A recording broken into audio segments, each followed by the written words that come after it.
Stuff here before I get started. I just want to mention quickly, once again, the huge 4-year anniversary sale they're having at GearBest. Since I made that original promotional video, I did find out that they are having some issues with availability on with Creality products on the in the China warehouse. However, the U.S. warehouse does still have stock, and I believe some of the other warehouses outside of China do as well. So all the links that I have are for the U.S. warehouse, so be sure to check that out. That sale runs until April 9th. So links will be in the description below. How you doing, Duff here, and it's time for another Duff 3D video. You may remember in the last 3D video that I shot, I talked about a couple different surfaces that I'm looking to install on my printers. With the Dagoma Neva, I mentioned how I was having all kinds of problems getting the prints off of it. It was just sticking terribly. And I ordered the Print-in-Z surface for it. I did say that I was going to try to clean the surface on the Neva one more time. I used a pure acetone solution, and that got off all the old crusty filament that was on there, but it also made the surface even stickier. When I did a test print, it was ridiculous trying to get it off. So I'm going to put the Print-in-Z surface on. And then we're going to also turn our attention to the Creality CR-10, and we're going to put on the AnyCubic Ultrabase that I bought, that I've been holding on to for several weeks. I've not put it on, but we'll talk about that when we get to it. That should be a pretty easy swap. I'm going to do the Neva first. Okay, you may recall that I bought this replacement surface right off of the Dagoma 3D website. Okay, so when I ordered this from Dagoma, the new surface just kind of came in an envelope and no instructions. So I just for the heck of it, I emailed them just to make sure that there wasn't any rocket science involved with doing this. And I also was curious if you could just put this right on top of the existing surface, even though I know that wouldn't really make sense. But no, what they said you should do is peel off the old build grip surface and apply Print-in-Z surface. So what I'm going to do is use my heat gun and heat this up to make it a little bit easier. And then once I get that off, I'm going to clean up whatever glue is left behind. Let's get this filament out of the way here.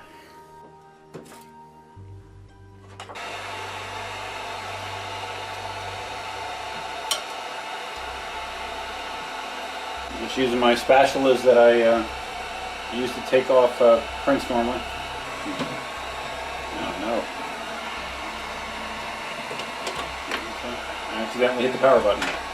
Trying to do this. I need one more set of hands. Alright, there we go. Okay. Whew. Man, my gun gets hot. Let's see if I can just heat it up and quickly pull this off.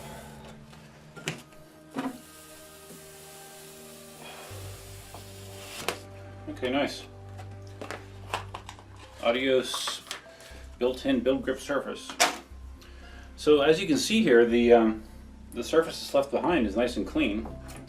They did say to wipe it down with isopropyl alcohol before applying the new surface. So let's do that. I have a lot of it.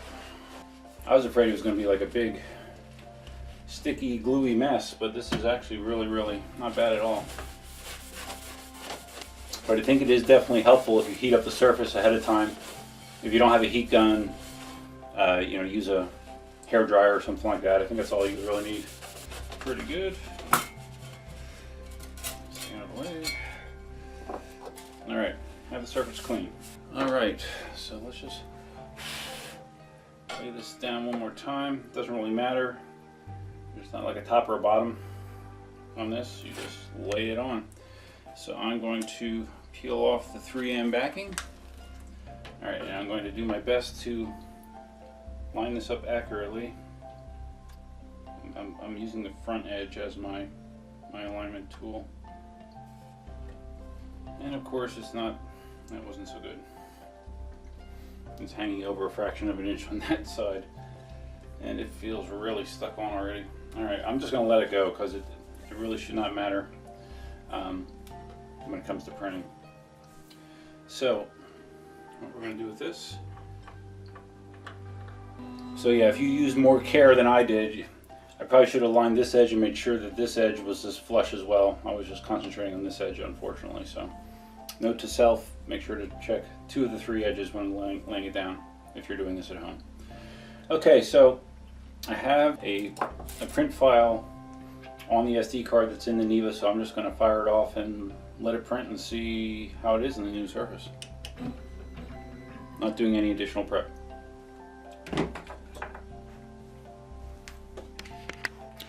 Okay, so now let's turn our attention to the CR-10. You'll see a print that I had running during the day. Now, like I said in prior videos, this is kind of breaking my own rule. I got myself into a lot of trouble fixing things that weren't necessarily broke on the CR-10, you know, doing mods and stuff just because I saw other people were doing them, not necessarily because I needed them. So this borosilicate glass that I ordered several months ago, 1/4 inch thick borosilicate glass, has worked very, very well. It's thick, so it doesn't warp. I've had no problems with warping. It holds the prints on well when heated, but once the bed cools down, it pops right off in a similar way to the AnyCubic does. And the other thing that I like about printing on bare glass or a mirror, for that matter, is how smooth the surface that's on the glass or mirror is. I don't know how well that shows up in camera, but this feels as smooth as glass or a mirror, even though it's the 3D print. The combination of printing on the ultra smooth surface and the heat just kind of fuses this together, so I really do like that.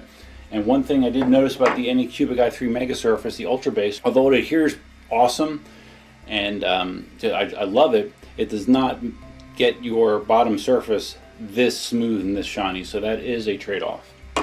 So I always had the option to go back to this, so not a big deal. Alright, so changing this is going to be easier than changing the base on the Neva. Let's get rid of that skirt. It should literally just be removing 4 clips, taking this off and putting it in a safe place. Right down there. Alright, so now the AnyCubic base, I haven't even opened the box. Perhaps I should do that. Okay, cool. I got one of these with my AnyCubic i3, and they give you one with this base. It's like it's paper that they recommend to use for leveling. It's nice. It has sort of a glossy surface to it. Probably be more durable than just using like regular copy paper or something. So that's nice that they include that. The new base is very well packed, just like the AnyCubic i3 is. Here you go. Beautiful, huh? Beautiful. Yep, there it is. Alright, so this literally should just slap right on there. It fits very, very well. I mean, it is the exact dimensions of the CR-10 build plate, so I shouldn't be surprised that it fits very well. And we're gonna clamp it down. Now with when you put this base on the AnyCubic i3, you don't have to use clamps. It's already attached to the build plate. I assume it's by adhesive or some sort. But when you put this on the CR-10, you do need to clamp it down. Put the other clamps. There they are. Alright, so I'm going to turn on the CR-10. The AnyCubic base is now installed. So now, what I assume is going to be the issue is the borosilicate glass that was on there is much thicker than the AnyBase. So I'm going to have to obviously re-level it, and I'm wondering if I'm going to have to do a new offset probably, because I'm sure when I set it up originally with the borosilicate glass, I'm going to try something. Okay, on my SD card I have something called Leveling Assistant. It's a STL I downloaded. So what that does is that heats the bed to 50 degrees and then homes the print head and goes to various points on the bed. So we're going to let it do that, and I'm going to try to level it from there, see if I have enough room in the travel of the springs to do it. I must, because I mean this surface is probably similar in width to the factory glass. So let me see where we're at. I'll be back in a minute. Okay, this routine not only heats the bed to 50, but it also brings the nozzle up to 170 degrees. It tries to account for the fluctuations, slight fluctuations you can get when something is hot versus cold. So this is probably a more accurate way to level your bed than doing it cold, which is the way I used to always do it with it cold. So live and learn. So I'm just looking at the springs on the bottom of the CR-10, and I actually have a bunch of play yet. I can raise it up more than enough, I think, to account for the thinner dimensions of this base plate. So the concerns I had about the offset probably were ill-conceived. Okay, we're almost there. The head is approaching 170 degrees centigrade, Celsius, centigrade, whatever, and it should beep at me telling me the heating is done. Okay, it does, and on the display screen it says ready to level. So the way you advance it is you just keep pressing the button in, and you'll see that the head is now moving to the first position. Alright, it's very high in the air right now, as you would expect. So we need to raise it up, raise the bed up. A lot. Wow, I never realized just how high up in the air that I had it for the borosilicate glass, but it's way up there. I'm just trying to get some drag on it. This paper is nice. I can confirm that. Okay, there we go. Just starting to get some drag right there. Okay. Alright, so I got the front left adjusted. Hit the button and it will now move to the front right.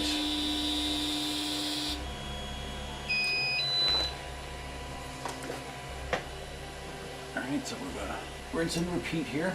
Alright, there we go. Getting some drag. Hit it again. I bet you can guess where it's going to go next. Yes, the rear right. Still waiting to get some drag here. There we go. Alright, there we go. Okay. Hit it again. It will go to the rear left.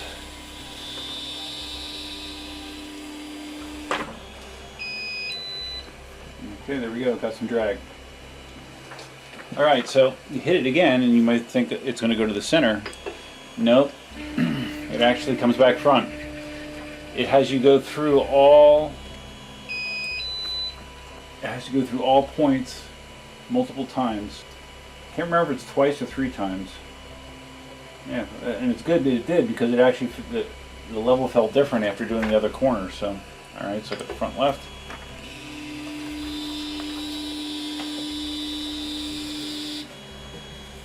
One nice thing about having your CR-10 up on feet like this is it's easier to do this kind of stuff. I can get my hand underneath easily to adjust these knobs. You know, my feet that I printed to make this work on this workbench. Alright, so let's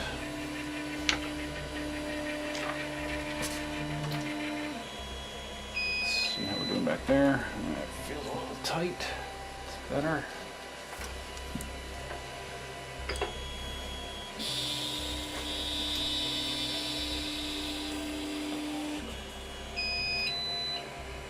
Yeah, that still feels good. Alright, so, alright, yep, it does it 3 times. Here we go. Going again. But this time I think everything should be pretty good. Yeah, that's good. Yeah, 2 times is probably sufficient.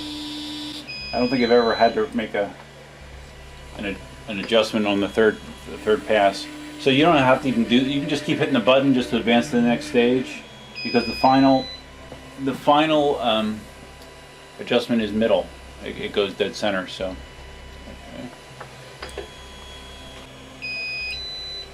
Okay, it still feels good. So hit it one more time and we should be coming to the center. And hopefully it feels pretty good in the center too. It's a little high. I'm not really feeling the drag, so we're going to raise these corners a little bit. Alright, I'm just starting to feel the drag there in the bottom. Just moving the... Alright. I think we're good there. Yeah, there we go. Okay. Alright, so when you're done, you get that little happy music and it's finished. Oh, one thing I forgot to mention, I think I talked about it in my last video, how I was printing those drumsticks that I made in Tinkercad, those big, tall drumsticks. One thing I was having an issue with was the cables were getting very, very tight at the top of the gantry. And it was because I didn't really think about how I already had the frame of the CR-10 raised. I had it raised a couple inches, but I didn't raise the control box, so that's why it was so high. So my makeshift fix for that for now has been to use a yoga block to raise the control box.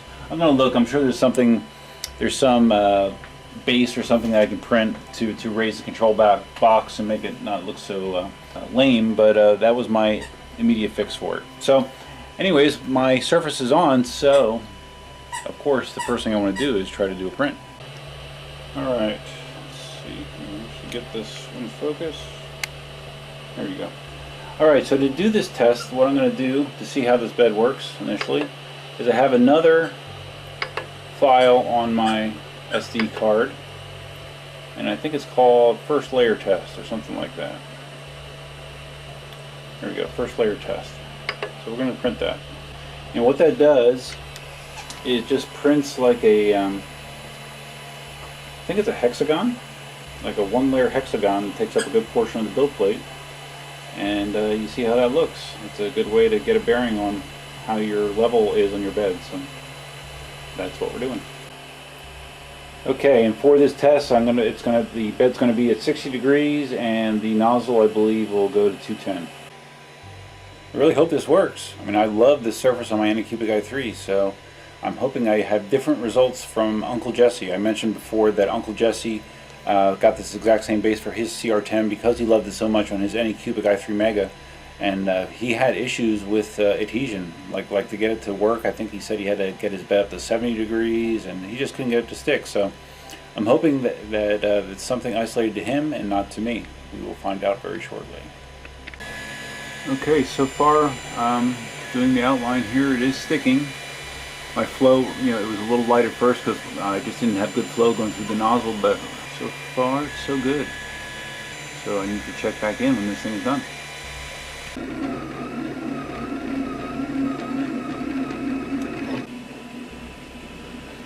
Okay, so my first layer print is done. It looks pretty good from here. The temperature of the bed is dropped down to 28 degrees Celsius, so let's see how easily it comes off.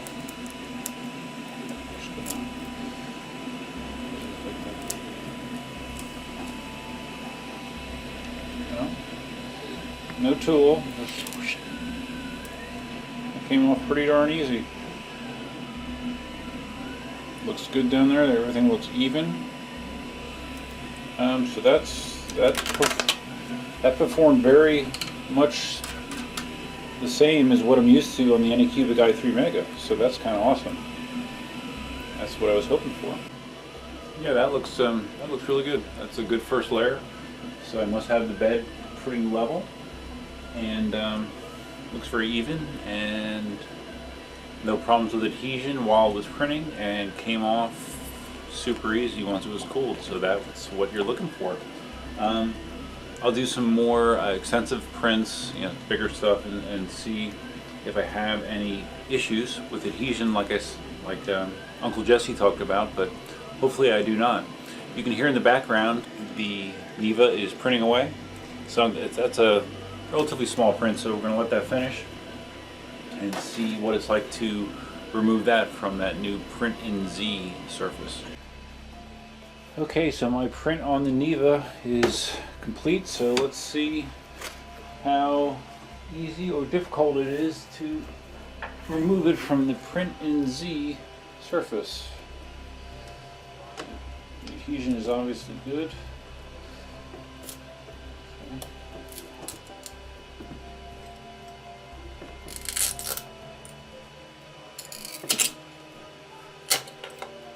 Okay, not bad. Definitely way better than it was with the build grip surface. The condition that it got to. It came off much easier. Let's see if we can get the little skirt off here. Yeah, it came off nice and clean. Okay, not bad. Big improvement over where I was at with the build grip surface, for sure. Alright, so there you go. That was replacing the surfaces on not one, but two of my printers. And 2 for 2 as far as success goes. The AnyCubic i3 Ultrabase, at least in my initial test, worked very well in the CR-10, and the Print Z surface worked well in the Neva as well. So I'll be sure to keep you updated. I'll have links in the description box below for the surface that I put on the CR-10 and the Neva. And one more time, please keep in mind about that 4-year anniversary sale on GearBest. Links to that below as well. If you found this video interesting, please give it a big thumbs up. And if this is your first time on the channel, please consider subscribing. Feel free to leave a comment below. And that's it for now. Until next time, Duff Man.